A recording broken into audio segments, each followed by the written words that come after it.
Hey guys, so I'm on my last blog piece that I'm going to be transferring to Cute Little Crow from A Girl in Her Dreams. And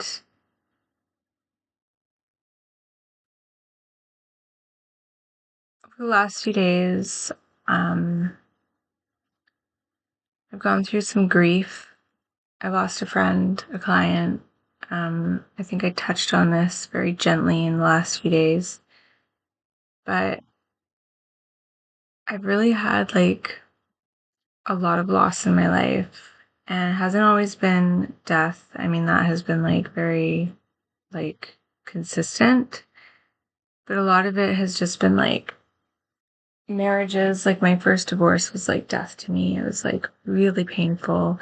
So over the last few days, I felt a lot of my grief come back up, and the time that I posted this, which was June the 10th, so a few weeks ago, I posted on YouTube, and I'm going to keep that in there.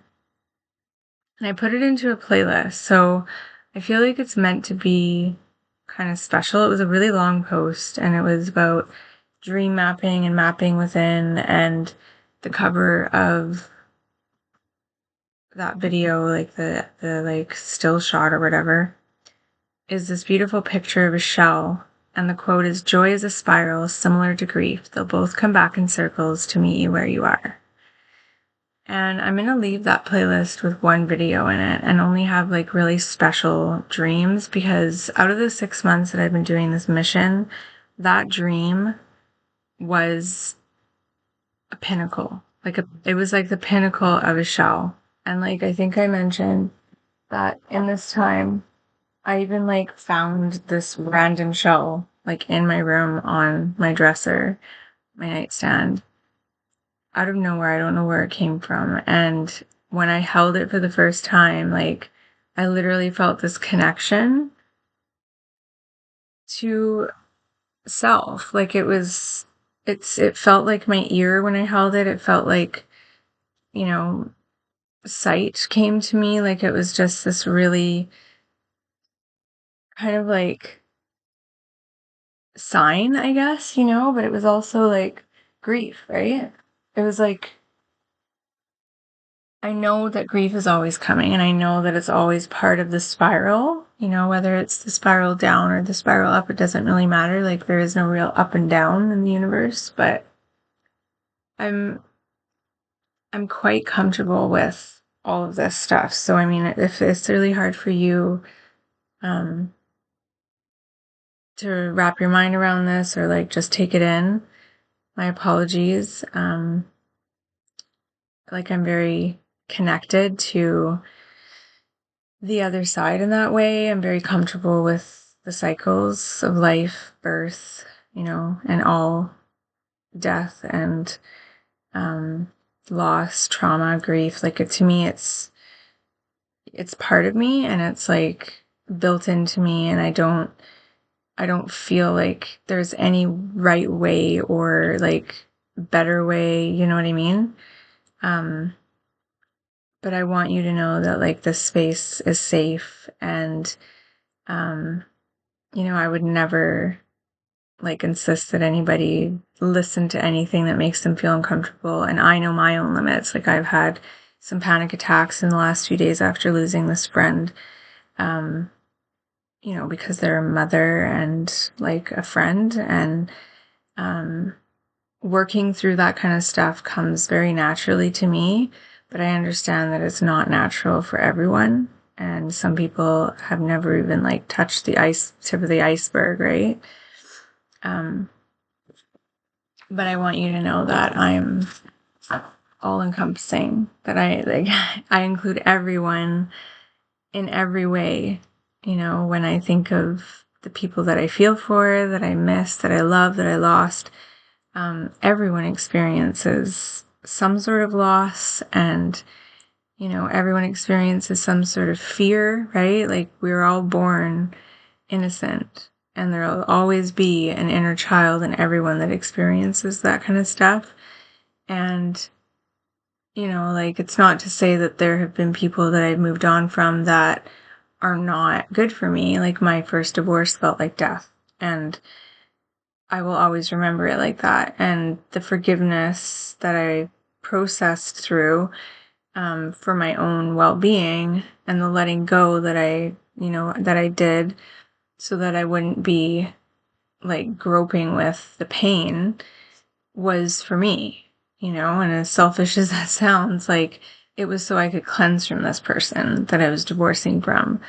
But I wish everyone well, everyone. And it's just a better way for me to live my life. That might not be for everyone, and I might not be for everyone, and that's okay.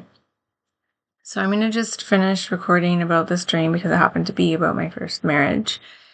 And I'm going to put that up there and leave, obviously, the one from the playlist. And that playlist will remain and have only specialized videos that are like kind of like milestones in this mission, because I might do this for the rest of my life, and who knows how long that's going to be. I might do this for 5 years. I might do this for another 5 months. I might do this until my 50th birthday. Who knows, right? But right now I feel like this is, a rising approach to like healing and therapy. I think that this is something that is inevitable, that people are going to be seeking for higher grounds to connect with themselves, to connect with the universe, to connect with, each other. And I think it's a lot better than AI, I'm sorry to say, but it's so much more natural, and it encourages everyone to be happy, not just people who have, a lot of money. And I'm not saying that money, can't buy you amazing things and do cool stuff in this world. But I think a lot of people are seeking help in areas that money is not fixing. Okay. So that's that in a nutshell. AI is pretty cool. You can tweak a lot of stuff with it, and it's like, serving its purpose already. But I think that a lot of people are feeling like their territory, in terms of autonomy and whatnot, is kind of getting infringed upon. And I do encourage people to continue to aspire to everything that they are built to do and inspired to do, whether it's creative, whether it's financial, whatever. Dreams don't have any limits, okay? You could be dreaming because you need love. You could be dreaming because you need healing. You could be dreaming because you're traveling and you miss home. You could be dreaming because you're like me and you are homesick for like your home. You could be dreaming because you want that job, or because you got divorced, or whatever. I've dreamt because of everything. And it's amazing. And, maybe you have like an idea and you're creative, but you don't feel like you're creative enough, and you just need some juices, right?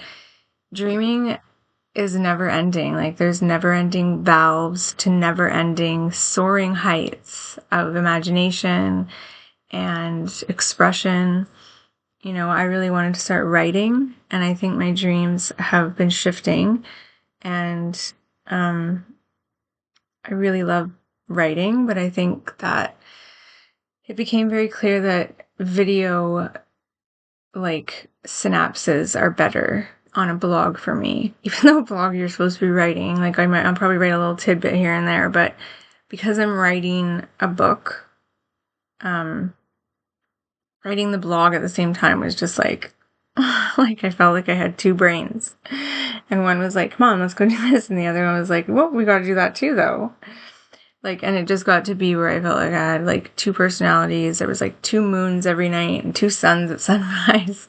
I felt like I had like two universes that I was living in. And I probably do. Honestly, like, I probably live in another dimension. Like I've said before, I'm still home, like part of me is still there. But this is a very conscious reality. This is very corporeal. It's very curious here. Like, everything is so concrete and so like permanent, and at the same time, we have all of these like amazing influencers before influencers even existed that have taught us that that's all limiting, right? That's all limiting beliefs. And I'm out of here.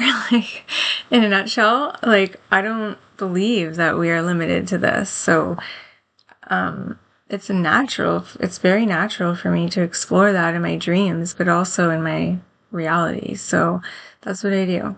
And today's episode is about dream therapy. So I was writing this dream mapping thing because at first it was really about my marriage and divorce, but then I thought that's over. And I didn't really write much. I actually talked in this other video, so it'll be interesting to see how they compare. But for an hour and a half, I guess I talked about everything. And, maybe I can sum it up a little bit more effectively in this video.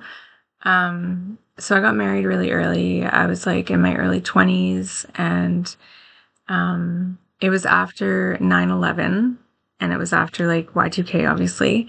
And I was living in the valley in the Okanagan of British Columbia, which, little fun fact, like the Appalachian Mountains, where my province and Alberta meet, are like our mountains here in BC on the west coast smashed into the Rockies, right? So we have these beautiful mountains, and a lot of like the smoke from 9/11 got trapped in the valley where I lived, and like I felt like I was dying. Like I felt like I was almost just done, like because I have really bad asthma. My parents smoked when I was growing up, like when I was a little girl. I ended up smoking for part of my life, like periodically, socially, to cope with stress. And I did a lot of running when I was younger.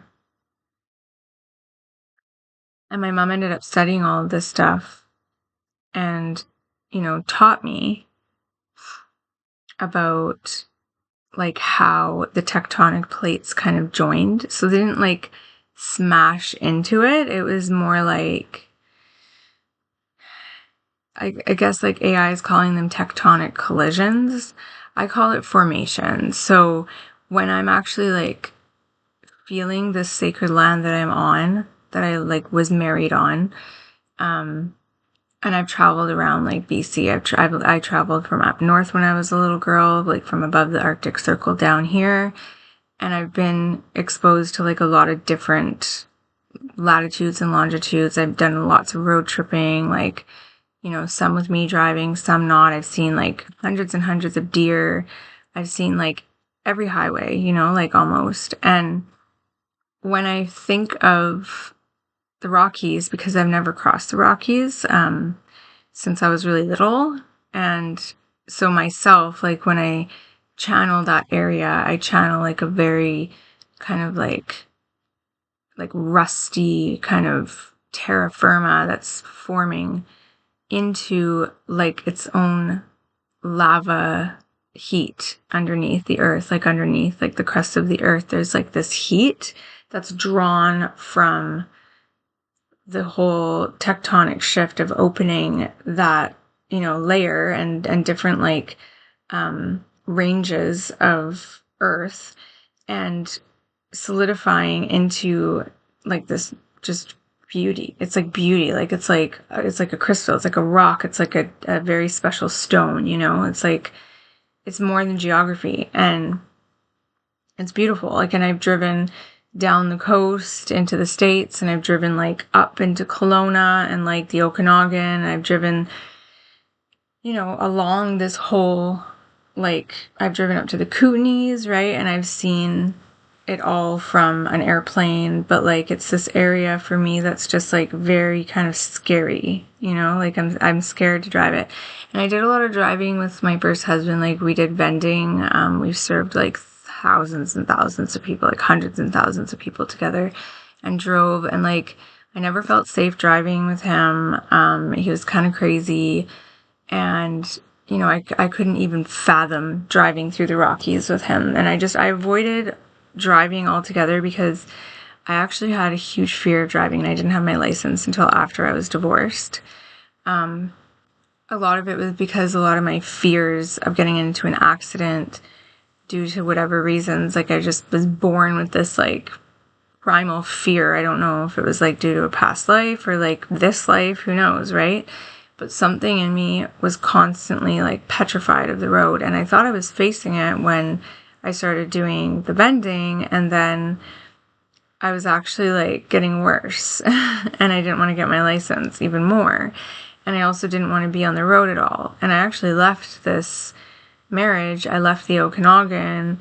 I left, like, the economy was horrible after 9/11. My lungs were horrible. And I left, like, that whole area and my marriage. Tried to just get away from everything. Went back to this island. And just everything just kind of fell apart, you know? And that's when I kind of picked back up my spiritual roots and was like, this kind of has to happen sometimes, you know? And it just, you know, like surrender and just like letting go is kind of sometimes the key, you know? And I actually mentioned this in some other videos, but the key of willingness, it's a beautiful book series. She writes a bunch of different books. And there's this kind of like secret formula that happens when you're just willing, you know? And it's not like you're willing anything in specific, like not willing to fight, not willing to defend yourself, not willing to go and, you know, get involved or like go and advocate or go and, you know, represent or go and find help or get support, but just willing with whatever's happening. And I started to do that, taking my spirituality to another level, not just being like, you know, non-responsive and just calm, because that's how I've dealt with crisis my whole life, is just like, I have no control. And so, you know, I'm not necessarily a doormat. I'm not like, you know, a clam, but I also don't try and control things because, you can't. You can't control things, but I do voice how I feel, right? And I do voice my boundaries, and I do voice my thoughts, because we have rights to be able to, you know, express ourselves. I have the right to my opinion. I have the right to think what I want. I have the right to tell my truth. I have the right to, you know, access my power. I have the right to hold people accountable. I have the right to, you know, I have the right to be myself. And, you know, like, I'm pretty resilient. And there was some stuff, like, there's some things going on that at the time of my divorce broke me, you know. And I didn't like make waves about it because my family was involved, and the best thing for me to do was just like detach, right? And I don't even consider it like cutting cords. Like, that's a favor, you know. If people don't want anything to do with me, they can do that, right? I'm not going to do their work. If they don't want anything to do with me, but they want to control me, that's not going to be a fun idea.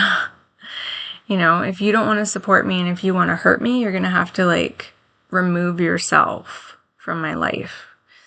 And that was kind of like something that I decided very early on in my life, because I was very angry about how my mother was raised and treated. And I ended up divorcing myself, not only from my husband at the time, but from my family on that side, on my dad's side. And I saw the patterns that came from being my dad's offspring. You know, dad, like not my stepdad, but like this man. And I divorced myself from him as well, because I could see that I was manifesting the same relationship patterns that not only my mom was, but also that I was with my, you know, ex-biological father. And so I didn't want to do that anymore. And I didn't want to condone it, and I didn't want to approve it, and I didn't want to accept it. And I didn't want my mom to go backwards either. And, you know, she did a lot of work in her life to be where she was on her own. And I could see how destructive these people were, especially my husband. not destructive per se, like physically as much, but like to love, and so I was out of there. And that's my attitude in life, is I'm out of here. Like, if something isn't working for me, if something is destructive, if something is like harmful and toxic, I'm gone. Like, there is no point in talking to me about it. I'm not going to be convinced that it's good for me. If it's brainwashing, if it's manipulation, if it's like fear tactics, if it's coercion, if it's gaslighting, if it's, condescending, if it's trying to convince me, if it's taking me away from where I feel safe and I feel loved and I feel whole, I'm out of here. And so I decided that really early on in my marriage, and I actually attended a codependence recovery meeting the day after I got married. And these were pacts that I made with myself as a child, that if I saw anything that messed with my mom, and if I saw any sign that was anything related to how my mother was treated, if I saw any flags that were remotely red, I was out of there, and she was coming with me. So my mom and I actually went to that meeting together, and it took me 10 years to get divorced. And in that 10 years, I struggled, and I had tax issues, and I had legal issues, and I had name issues. I couldn't use my maiden name. I couldn't pay my own loan, for my student loan for an education that I got that happened right before 9/11. So I couldn't get a job because of 9/11, and then I couldn't pay my loan, and then I couldn't build my credit, and then it just went on and on and on. And I had to detach from every one of these ideas, because I was I guess they're not meant for me. I guess that's not me, right?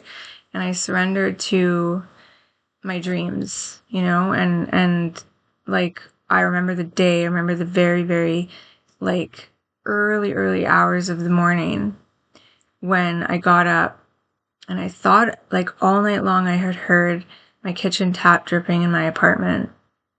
And this was within weeks of me getting divorced, I swear to God. But I was in this apartment, because I moved in, and immediately after I moved in, I guess I was located, because it was an apartment company, and they don't hide things from people. These property management groups are just straight up, if, a lawyer goes to them, they're going to give them information, which I think is so silly. But it was in my best interest, because I got the papers in the mail as soon as I moved into this place. So this was my first step towards independence, because before that, I was with him.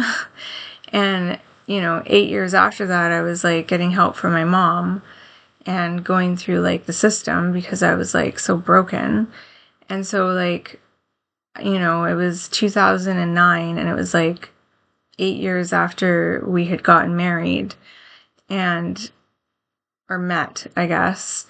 And I moved into my place, and it just fell into my lap. I got my divorce, and I was so happy. I even heard from him, he phoned, and he was we know what we have to do, right? It was so cheesy, and I was you can go right ahead. I'm not paying a cent for this. You've been, as difficult as somebody can be. You've made me wait this entire time, the maximum time that you can make somebody wait. I don't think you have a choice. So, yeah. And I think he ended up getting married and all this other stuff, and that's why he wanted the divorce. But who knows what people think, right? I was well, why didn't you do this sooner? And, he was well, because I didn't want to pay for it. And I was well, lucky woman, enjoy. But, so suave, just so posh, right? Wow, that's glamorous. That's, wow, 5 stars, dude. But everyone's entitled to their opinion, right? Maybe, maybe he thought I was vulnerable enough that I would open the door again, but no. So I got my divorce, and I started dreaming, and I remember this morning, the tap, right? And I was is it dripping, or am I dreaming? And I'm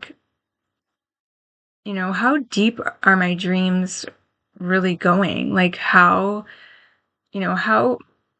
far am I down the rabbit hole? Am I so far down the rabbit hole that I'm not in this reality anymore. Like I'm so mentally tired from all of this healing and like this divorce and this like contemplation and like psychology of like counseling and like making my life work, you know? Like I'm coming up with my own psychology here, like a whole field of like my own inner psychology for like me as a single mom. Like I'm on my own plane of reality here. And um I go to the tap and sure enough, it's dripping. And I'm like, okay, so I could complain. I could like call my landlord at like 7 a.m. They were really nice people. Or, you know, they were this old couple and like, they were just so cute. Like, they did everything that they had to do and they didn't do anything that they didn't have to do and they didn't bend over backwards, but they like still made me feel like, you know, I was special. Even though like it was just the fact that I applied and had income that got me my place, they still made me feel like, you know, I was in like protective custody or something, you know. I felt like I was part of like the FBI. And you know, I felt like a special tenant. And I was. Every time that I had a problem, they came up and they dealt with it. My place was beautiful and it was like amazing and wonderful, and they like, you know, loved my kids until they were crazy. And then they kind of went crazy because they were older, and that's understandable. Kids go crazy, old people go crazy, like we all go crazy, right? Like I go crazy, you know, when I'm standing in line with my kids, and if I was old, I'd probably even go crazier. Like my kids are crazy. So we were all driving each other crazy. But this tap was not a big deal. Like I was like, why would I call my landlord and be like, fix this right now? There's probably 500 things in this old building that they could fix, you know? And I'm like, what if this is just like a slow drip to my next phase of healing? You know what I mean? And, you know, it's a tap. It's not actual medicine. Like, what if this tap is like as good as it gets, you know? What if I'm grateful for this instead of like not happy about this? What if I'm actually grateful for this problem? You know, what if like problems like this and like, you know, these little things that happen actually are little signs, you know, that good things are going to happen. And it would go away by itself. And then it would like come back when it felt like it. And it would go away and it would come back. And like sometimes I would be like, am I actually like not hearing it? Or, you know, did I put something in the sink that just made it sound like it was doing that? Or did I move the, you know, faucet like so that it's not, you know, allowing the water through? Like, what is this pressure?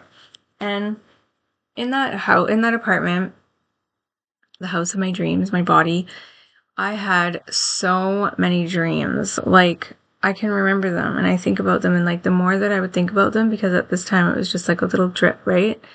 It became oceans. Like, I just have so many memories of these dreams, sometimes 3 or 4 a night. And it was like the best peak of like lucid dreaming in my life. Like, because I was at this age where I was like super, super sensitive, going through like my crisis times. Like, I was becoming a woman, I was a mom, and I was single, and like everything that was falling apart was because like it could fall. Everything that could fall apart was falling apart and more. Like, I was, you know, just breaking open into a million pieces, like shattered, and I was just like little sparkles everywhere, and I was trying to put myself back together as this like soul, you know, this like light worker. And I just like, I threw the towel in and was like, you know what, I feel like I'm on the other side. Like, I literally feel like this divorce has like pushed me with this pressure, you know, like an earthquake. Like, I've fallen through some cracks, and I'm like, I have to be okay with it, right? Like, I can't wake myself up from this state, you know. And it's not like a bad thing. Like, you know, I'm not working, and I don't have like a bank account that's like teeming full of zeros and whatever on the end of like some big digit. But like, I feel very happy, you know, and I felt really happy. Like, my dreams were really helping me, and, you know, I was getting sleep, and I didn't think about this like marriage anymore, and I was finding myself again. Like, I was finding my roots, and, getting back to being myself. And there's a lot of things that are still, not fixed. Like my student loan situation is still not fixed. I still can't access anything. Like I'm just going in a circle over and over with like the same phone number and the same like letter because that's how ridiculous the system is. But I'm doing other things for myself, right? And I created like my own little cleaning gig, and I met a lot of different people through healing, through art, through music, through dance, like because I had time as a mom and I was prioritizing my well-being and my dreams. I was like networking, and I moved into a house, and then I had another marriage that like was very similar, and I guess I went through different parts of my childhood and different inner child healing. But, everything that I had in my life would start out really good, and then it would fall apart. And I would follow the signs, right? Like if it wasn't going to work out, I would usually be like, I'm out of here. But there would be like a lot of different sensations, like heartbreak and like heartache, and my tears and my like sadness were getting more and more sensitive, like the slow drip was turning into alchemy, and I was like becoming more lucid in reality and understanding where I come from and where I could possibly be, in a dimension that I was happy at one point, and that's why I realized like this is why I'm so sensitive to this world. This is why it doesn't sit well with me, because I'm not used to this. This is all foreign to me. This is like, where I come from, sacred land is not harmed. That's unheard of. And like there is no danger in exploring the world and space. Like you don't have limits the way that people do here, because I think people here need limits. Like I think we need limits here because it's something that's good to learn, right? It's good to learn to respect your environment. It's good to learn to respect your power. And humans are very powerful, right? Humans have the power to talk. Humans have the power to hurt others and other life. Humans have the power to control things and to sell stuff, including, earth and its seeds and food. And, this human power that we have is, it's limited. And even though it feels like, you could like, even though it feels like you could just, like some days I feel like I could give everything up if I could just stop people from being so hurtful, and just share the resources. I know that that's useless because there's, you can't control another person, or your willpower can't override another person's willpower. People have to have free will, and they have to learn from having free will. So if they're not learning, that's their problem, and you fixing it or me fixing it or anyone fixing it is not going to do anything, right?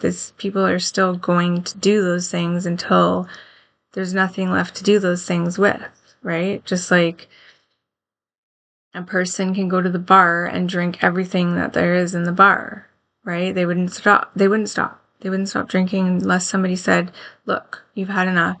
This is the law. Get out. Go get a cab or we'll call you one. That hasn't happened yet on this planet, right? And that is a lot of the reason why a lot of people stay in situations that are bad, right? They stay at jobs that are not serving them. They stay in relationships that aren't serving them. They stay with family that's not serving them. They stay in friendships that aren't serving them. You know, they stay in places that are not working for them, right? And I never did. Like, I've moved way too many times. So it's like the opposite is true too, that people run from situations, you know, and keep on trying to find something that is stable, right?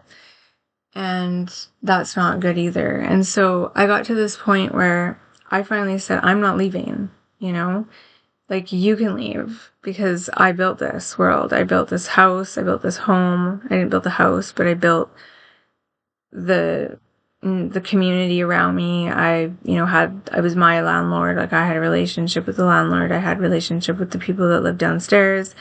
You know, I took care of the whole house, right? And I did it all honestly. Like, I, worked and like provided everything that this garden needed. Like, you know,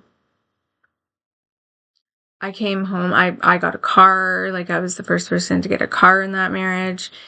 And I was like approaching 40 and I'm like, I can't keep doing this, like competition type marriage, right? Like, I can't keep doing these kind of relationships where it's like who's right and like who's wrong is what it came down to. Like, I was having nightmares, and the conversations would go from like, me trying to voice that I just don't want to have this kind of relationship anymore. Like, I want to be happy, to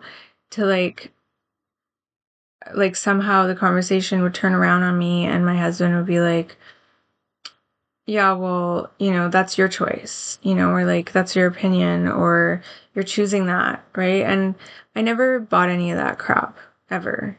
I was like, no, that's not how it works. I'm like, this is actually a two-way street. This is a relationship between two people, and it didn't start out like this, and I don't know how it's going in a downward spiral like this, but I'm out of here.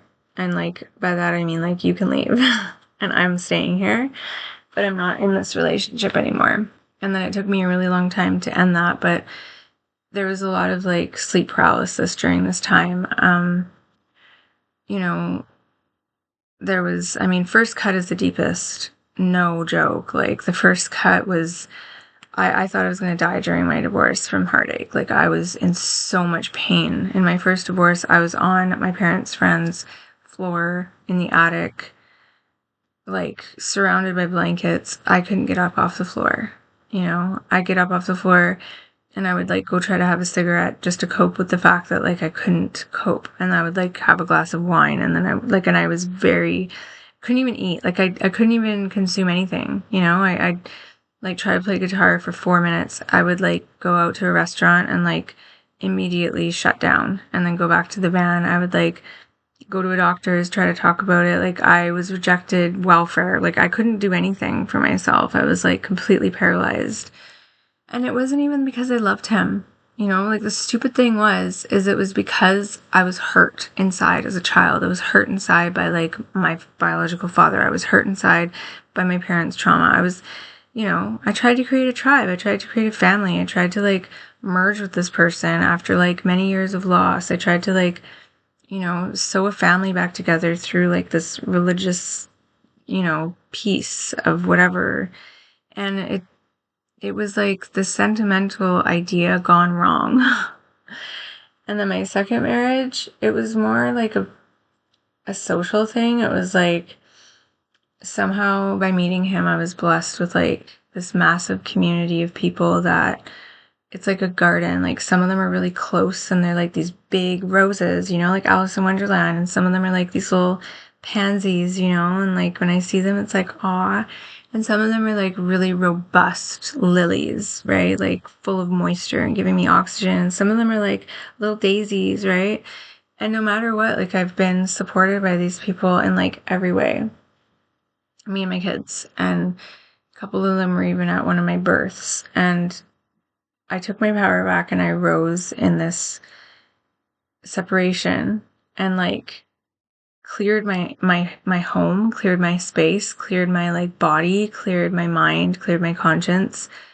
And when I finally like had my space back to myself, I did like Airbnb and had all these amazing people come and stay with me for like 2 years, and like just got over the insecurities, got over all the social complexes, got over all the fears of like having relationships, got over like the idea that I needed to be in a relationship, got over like so much stuff. And it didn't come cheap. Like I had to pay a lot of money to like clear my house out, and like I went to counseling and like paid for counseling and therapy and traveled and like opened my house up and like redesigned it, and like invested in myself. I did like a coaching course for like 3 months with someone where I was like mentored by a coach that was like specifically for women that were like me. And then I moved because my mom got sick, and my dreams went from like sleep paralysis to like this whole rebirth during my mother's death, because she was like so quickly taken. It was like 3 years went by, and like normally when I'm pregnant, I'll dream like crazy. And with my last child, because my mom got sick and COVID happened while I was pregnant, and then a new mom, like as soon as I became a mom to my last child, COVID happened, and I was already like drained. And I feel so bad for my youngest because of this, but it was like a rebirth, because my mom was this massive part of me, like she's this like major key in, my life. And in hospice, when I was with her, I microdosed on these really beautiful, gentle mushrooms, and they were from her. Like she gave them to me in this beautiful like box with like the sage that I still have, and like some like really nice marijuana seeds, and like little notes and feathers and stuff. And I took like a tiny little bit of these every day. We were in hospice for a few weeks, so it was just so fast, all of this, right? My youngest daughter was like already walking, and I just like, it was a blink, and I did not think that I would be seeing this, right? And it was surreal. Like my dreams were touching reality, from losing my mom for like 3 years, where she should have only been here for like a year, but for some reason it's like time stretched. And like birth, and pregnancy and life and death were all happening at the same time. And I laid with her in the bed for like the 24 hours before she was going to be gone and leaving us. And the whole time, it's like I could see like kind of like clouds and like architecture and, angels and beings without any labels, like no, no Michelangelo or Michael the Archangel or God or anything associated to these beings, but design of like the body without trauma, like just perfection, innocence, and like just shifting with the earth, shifting with geography, shifting out of old memories, out of the old, projects, out of the old trauma, the old system. And I just held her and like stayed with her in those moments, wondering what she saw, wondering if like she was anywhere near me, and wondering like if she was dreaming, or like if we were in entirely different. I just stole a couple words from AI, so I'm just gonna go off that. Or if we were in like completely separate realities, or separate visions. And yeah, like this was in Victoria here, and then it obviously, like losing someone is a time of just, I got very depressed and stuff after. Of course, that's like that's the kind of person I am, but I allowed my dreams to guide me, right? I allowed, this was no different than any other loss. It was still a loss. And I've always processed loss through Dreamwork. And I was already processing it while holding her and like having this microdosing trip. It really took the edge off of that depression. It really took the edge off of the shock so that I could be more present with my kids, right? And I was there like all day, and we got taken to my mom's house, like her little apartment, and spent some time there, and then we got taken home. And I got taken to my apartment, and my sisters left. And I was back at the apartment, like I actually was living in the building that I was in when I was getting first divorced. Like I was full circle in a different apartment, but it was really interesting how I did that, like how I ended up being in that apartment again, reaching back for that slow drip from the tap, And I just moved into that apartment. Like I just chosen to move into that apartment before my mom went into hospice so that I could go back to it when I lost her. And losing her was obviously like, I was dreading it. But at the same time, when I lost her, I felt like I gained her, because she was a huge part of me. And I was so close with her. And more, healing energy showed up because of it. Like I ended up being like this, my heart opened, and like so many different things sort of came back to life in me that were on pause, right? Well, I was like, because I did a lot of anticipatory grief counseling before I lost her. So I was like kind of prepared, and I knew that things were going to be difficult, but like I also feel like because of how amazing she was, and because I did the work of like really preparing myself, I was able to receive, like I would see, little butterflies. And this year I see so many butterflies. Like I've already seen like 1,000 monarchs, I swear to God, and like the little white butterflies. And I mean, like there are definitely hard days where I close up, but like I've had some dreams about her. And, then I had this dream a few weeks ago about my first husband and like this town and him being here, which is weird. And there was a shell in the dream. And like, so in this dream, his mom was there, and like there's this place here called Market Square. And whenever I'm dreaming about downtown Victoria here, it's like it's kind of like a movie. Like it depends on like what TV you watch it on, or like what type of player you're playing the movie on. Like depends on the quality,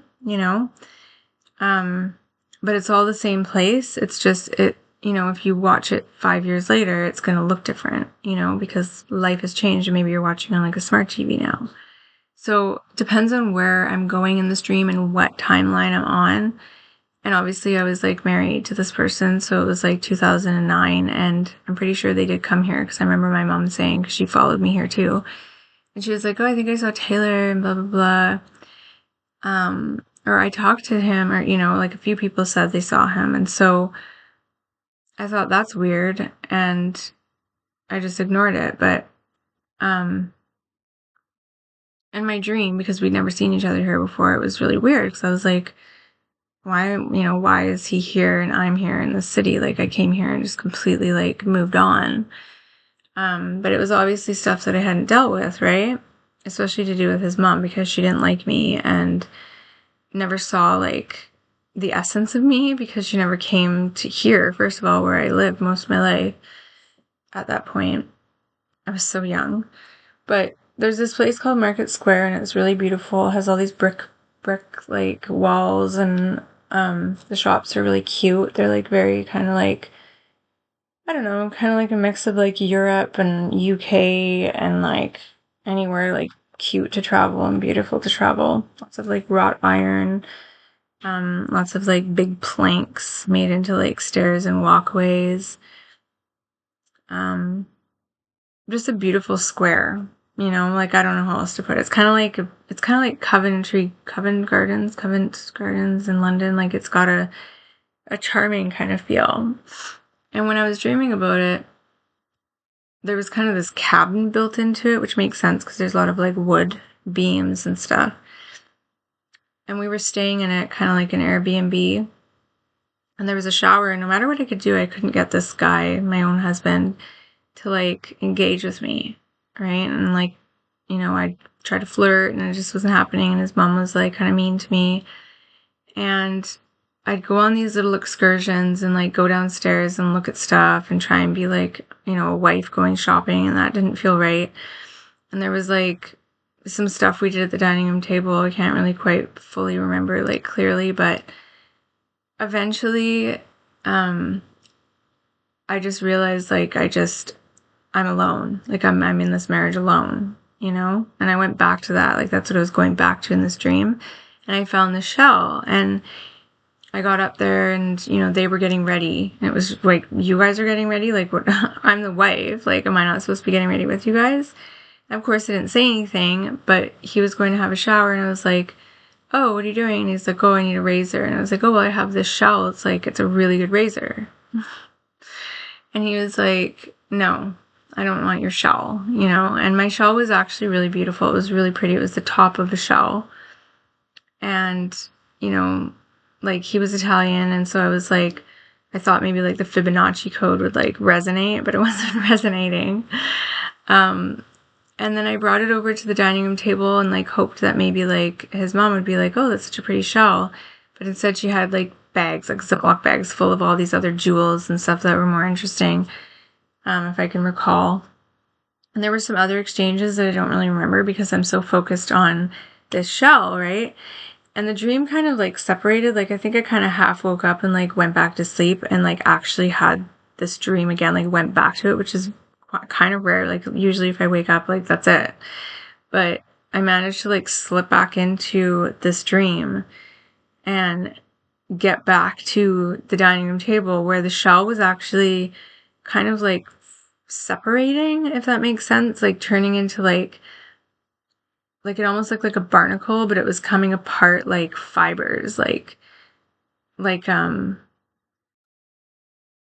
almost like digital, like kind of like paper, you know, coming apart, but like it was three-dimensional. And it's so hard to explain those sensations, but you know, basically it kind of looked like something that could hold like a very powerful, you know, tiny crystal ball, or like, you know, it had this kind of like structure that it could support, you know, like, I don't know, I'm looking at this thing here, like something like this gold thing, like a ring, you know, like a diamond. I don't know. It was very beautiful and delicate. And you know how like, oh, what's something that comes apart? It's so, something that pulls apart, like, what is something that pulls apart? That's like, oh, like ashes. Have you ever watched ashes burn and they just like, they kind of flake? Like if you have a whole bunch of paper that's like together and you like watch the papers burn and they kind of separate. It was like that. I knew there was something that it reminded me of. So anyways, you know, it's not so much about like the dream meaning and like the symbols and everything else. Like what it comes down to is that it was my dream and my dream map, right? And you know, I'm in control. Like I choose who goes into my dreams. I choose what I dream about, right? I choose who I open up my dreams to. Nobody can tell me who to dream about or what to do. Nobody can tell me that I can only dream for like 10 minutes. You know, if I dream, sometimes it feels like I'm gone for like a trip around the world, you know what I mean? Like, especially in this dream app of this island, I don't know why, but my parents chose this place when I was like in grade 1. We moved here and I started school here and have lived here most of my life. And when I have lived in the Okanagan, I haven't lasted very long.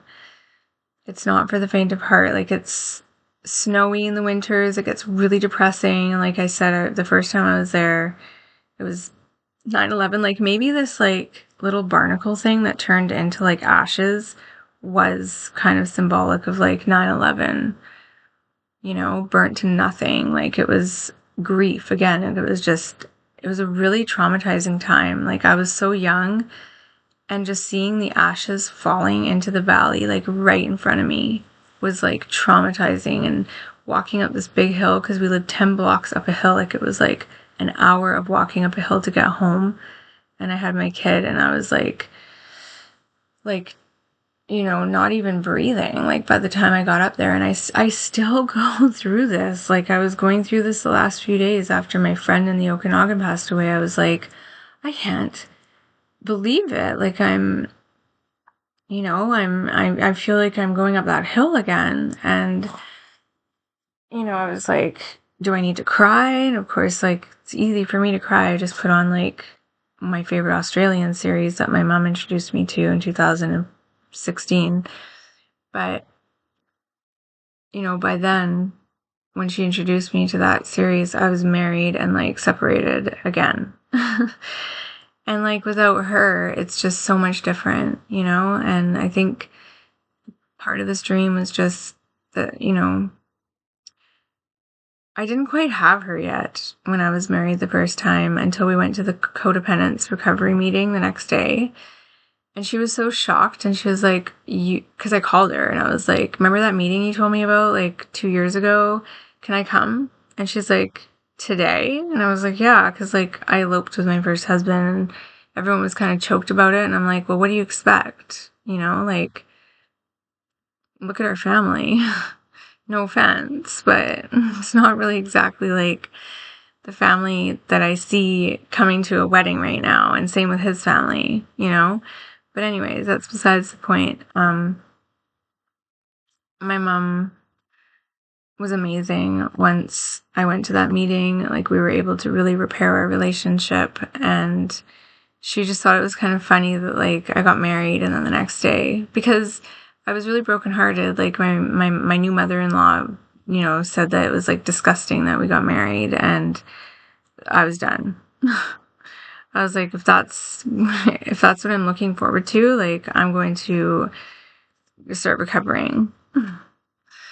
You know, and I'm definitely not the only person that's happened to. Like, I've heard some insane horror stories, and whatever, you know, like, it's not my loss. Like, I know I'm amazing, and I know I can be a very capable wife. I rock at motherhood, and, you know, I'm an awesome sister and daughter, and I'm a true friend, and I'm a really hard worker, and I'm a creative artist and a dreamer, right? Like, no wonder he didn't want to get divorced for 9 years. So, you know, I think it's whatever. I know that at this point, like, you know, if we were in Italy together, everybody would be like, oh, is she your daughter? But it's too late for that, right? I wish them all well, and that's all I can do. And that's what this dream really was like, okay, you know, here I am in my home, and like, I'm letting this go. This is my peace offering, right? Like, I'm offering this shell. I'm offering this forgiveness, right? I'm offering like this little piece of nature, this little ash, and I'm rising. I'm rising from the ashes. Like, I'm not going to be brought down ever, you know, by this ever again. And it took me a long time to get there, right? Like, this dream happened, like, how long has it been? 2003. It's 2027, so 24 years it's been since that one. It can take a really long time to start rising, you know? Like, it's not just like skip, hop, and jump, right? Like sometimes it takes a long time of healing and counseling and recovery and all kinds of grief work and like, coaching and other losses and decisions and mistakes and, divinity and like all kinds of stuff, right? Before you actually go, oh, I'm ready. I'm ready to be thunder. I'm ready to be lightning. I'm ready to be like the sky. I'm ready to be a star. I'm the star of my own life again. And I'm like happy and I'm shining and I'm radiant and I'm not in that darkness anymore. And I'm not on that ground anymore. I'm not on that level anymore. So that's what that dream was for me. That was me digging it up even more further. The dream mapping part of it is really important, and I go over more of that in the last video. I can't speak highly enough of it, because when I was in those stores, which I'm more clearly remembering now, I just felt like so mature. Like I felt like this is my town. You know what I mean? Like this is my turf. These are my shops. These are my windows, this is my dream. And like, this is where I do my thing. Like, this is where I try on my stuff. This is where I found my style. This is where I developed who I am as a kid. And, no one can take that away, right? And no bad memories can come around and just sabotage it, like nobody even subconsciously can do that. And I've released myself, right, of these soul ties. I've released myself of these, negative cycles and redeemed myself. And just, I'm, so happy that I got to work on stuff with my mom here. So happy she followed me, like she always does. She followed me. She always follows me, she followed me, and she actually also got divorced. And it wasn't a nasty divorce because it was my stepdad. It was their pain that was like repelling them from each other. Um, you know, I know that they loved each other, and I know that they were like best friends, right? This wasn't like a marriage like, oh, I want to be a princess. Like mine was kind of like, I want to be like loved, and I want to break the cycles, and I want to be the one that's happy, right? And like show everybody what happiness is. No, that's for Hollywood.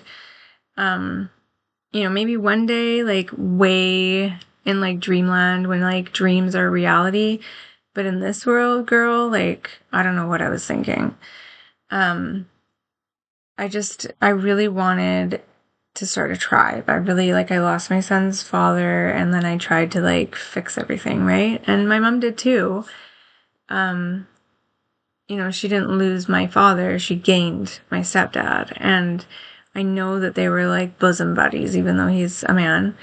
They would watch like every movie together, and they would eat every meal together, and they like did things with love, like with just rich, robust love, like such profound, deep embodiment of like family and soul and like twin flames. And, he never spoke an ill word about her, and vice versa.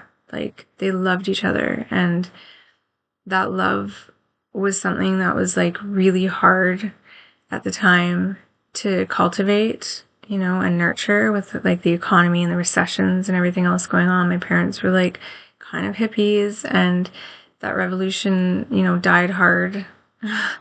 It was like a die hard. And I just remember, only good stuff, right? Until basically when I lost my son's father, everybody lost it. Like the whole world was just traumatized, like all at once. Like he was gone, 9/11 happened, and I think I left, and then my mom kind of went on a mission to sort of be alongside me, and then my stepdad kind of like did his guy thing. And, even now, if I look at like my texting list on my phone, it's all women. There's like 2 guys that I talk to in this world, and one of them is my dad, and like, not my biological father. And but like I have a client that's a dad, but he's moving away to the Okanagan. So I guess, there isn't really any male forces in my life. And maybe that's because the one I had as a child was, very aggressive in the way that he used his power and tried to thwart my mother from being, you know, primordial Eve or something. I don't know. She was a goddess, but um it affected me, and I think I'm coming to the end of that. I think that's why I had this dream, really opening up to joy, really opening it up to grief, and like just being raw.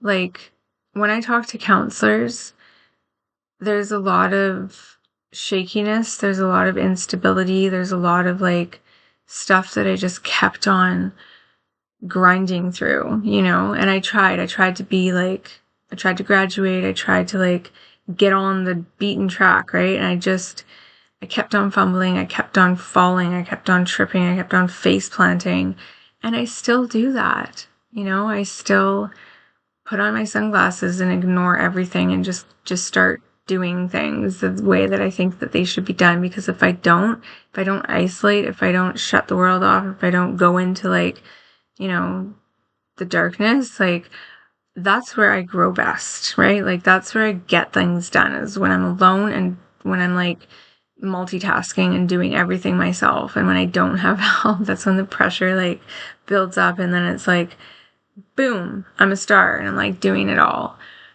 But I'm coming to the end of that chapter and like starting to like see that being vulnerable and like learning how to share outside of counseling offices and learning how to share as the person that I am and not some tailored version or polished version of myself that I see in my mind that Hollywood has probably produced subconsciously, has its benefits, and that it's going to go somewhere for me, right? It's going to go somewhere for me because, I might look back on this in like 2 years from now and like be really proud of myself for getting through it, like I am for getting through like other mass stuff, right? Without putting labels on those things, events. And like some of them, yes, were traumatizing, and some of them were just really difficult. Like I didn't care about the person, but I cared about my kids and I cared about like, our struggles, right? And it was really hard. But honestly, those hard times have been the best. Like when I had to go to the food bank after I separated and moved here and finally got a place and had another kid as well along the way, purely out of like, falling in love again, with the wrong person, but the same person, but like not the right person. When I finally got my place and had to go to the food bank, I was finding like Guess sunglasses and like other name brand sunglasses. Like, I found like a pair of Dior sunglasses or something, and, like Aldo boots and purses and like books and, just beautiful things for my home that made my home feel like really, really cool and really special, like wood pieces and like wicker pieces and, fairy lights and like my kids would come home with like little blankets that were hand patched and quilted, and, you know, it was just really a meaningful time for me. Planters and like plant boxes, like all the little things that I did in that time period, like organizing a pantry with stuff that was loaded into my car for me by a bunch of people that work at a food bank. I didn't have to go grocery shopping for 3 hours. I just went and got it all loaded in and then came home and we loaded it into the elevator and like slid it down the hall, And those are the best memories of my life. All the times that I've had to fill in where I haven't, yet learned how to plow through life and provide, because of maybe heartache or because family stuff, right? And the family stuff has not stopped. Like, it has been nonstop. It doesn't matter what it is. If it's not one person, it's another. And I care about my stepdad's side of the family and my mom's side of the family very deeply. Like, I have some relationships in those two families that did survive. And, you know, I've seen some people go through some stuff, and now my clients have become my family, you know, and that was once a thing that I didn't think could be a thing. But it became a thing, and, you know, I care about them too, just as much. And I care about my neighbors, right? And all the people that stayed with me during my second divorce. And like, you know, I remember them. Like, I remember my dreams. They're like part of my dreams now and part of my dream map at the end of the day, you know? So there's been some really good times. And, you know, I like a lot of the people that came and stayed with me during my second divorce when I started to become more social. Thank you to that husband that I had at the time. That's now my ex-husband. They were in love. Like, there was people that stayed with me that were like, you know, so in love that it was just too much. Like, I just, you know, I'm so happy for them. I'm so, when you're around joy, you're really around it. When you're around grief, you know, same thing, right? You can't have one without the other. It's 111117, and I feel like I've just been blabbing and blabbing, and like, I haven't had a sip of tea, a sip of coffee, or a sip of wine, but somehow it's also 11:22. So that's exciting, and we just hit 11133. That's too many numbers. Okay, guys, it's 11:22. I already just checked the time, and then I had to check it again. I'm gonna try to go to bed. I'm gonna try to dream, and like, I'm not even gonna try. I'm just gonna let this go. We have a week to go until July. I almost feel like it's like a new year. It's weird. It's like the full moon is gonna bring in like a new kind of, I don't know, a layer or something. I'm just listening to the sirens.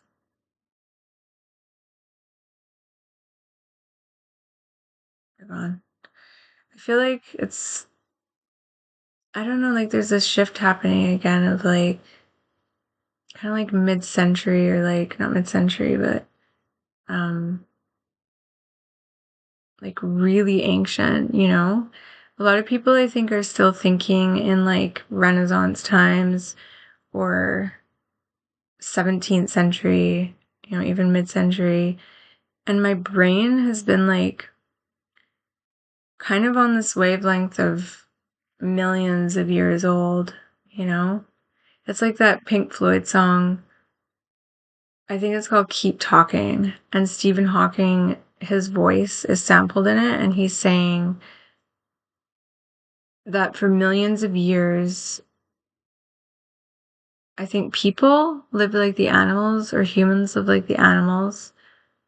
And then,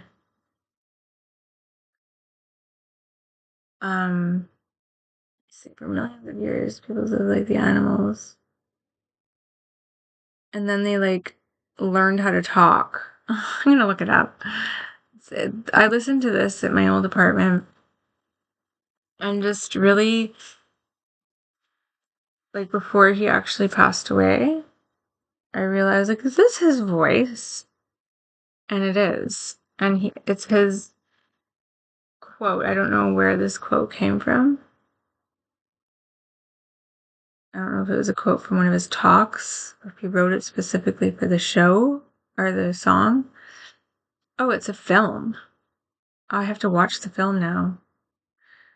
But he's a physicist, right? And I always wanted to like hear what he had to say about metaphysical, you know, because I have a lot of theories around like the metaphysical world, you know.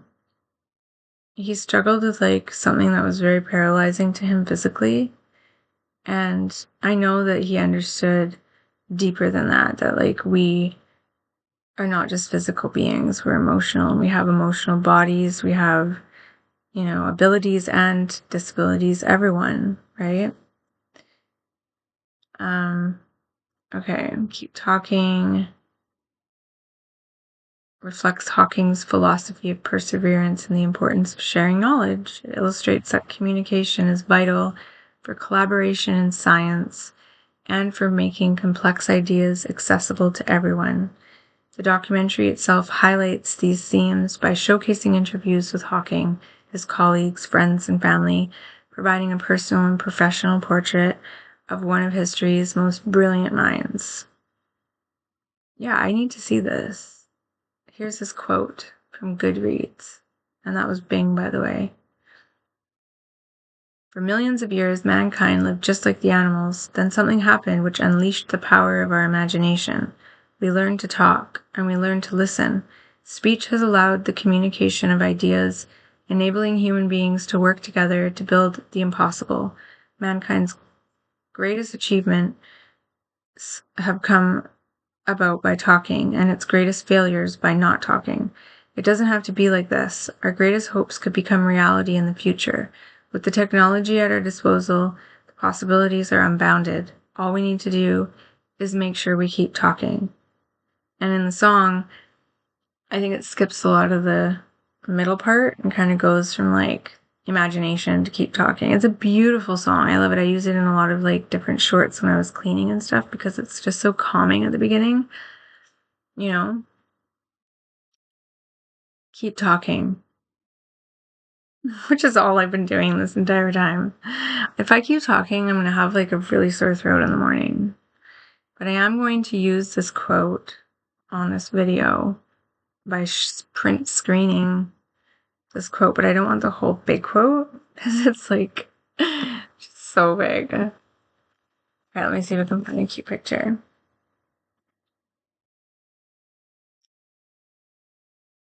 His little smile, he's so cute. Should I put Stephen Hawking in the picture? So many good shots here. Which one should I use? Feeling like my breath is coming back to me. My energy saver is on my computer. Okay, guys, I'm gonna go find this quote with my glasses because I could not see very well. I'll see you guys when I have another dream. I'm starting to get more specific, and I'm working on possibly interviewing someone, which I've never done. So, wish me luck. Because I don't know what I'm doing. But if you have any suggestions, let me know. Any tips? I really hope to interview this person who has a good grasp on what I'm trying to talk about in terms of dreams. And until then, I hope you guys keep talking. And you know I will. I do take breaks. I take a lot of breaks. And I haven't done a live for a while, so if I find that, you know, I'm not dreaming and that something is pulling me in a different direction, then I might come on here and talk about something random, like Stephen Hawking or something I'm obsessed with, which is many things. Okay. Back to the blog. Dream therapy. You are your own best therapist, even in marriage and even years after divorce. Hopefully you don't have to divorce like I did twice. LOL. You are your own best doctor. See? It's a positive message, right? And also you are your own best enemy. You know, they say you are your own worst enemy, but I think you're your own best enemy. It's just me.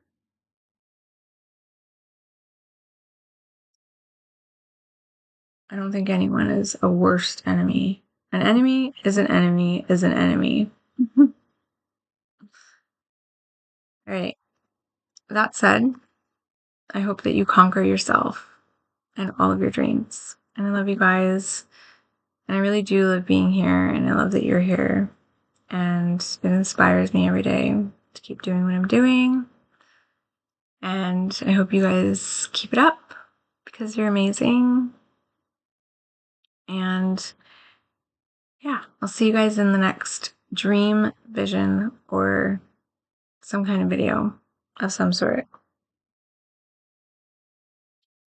Ciao, ciao.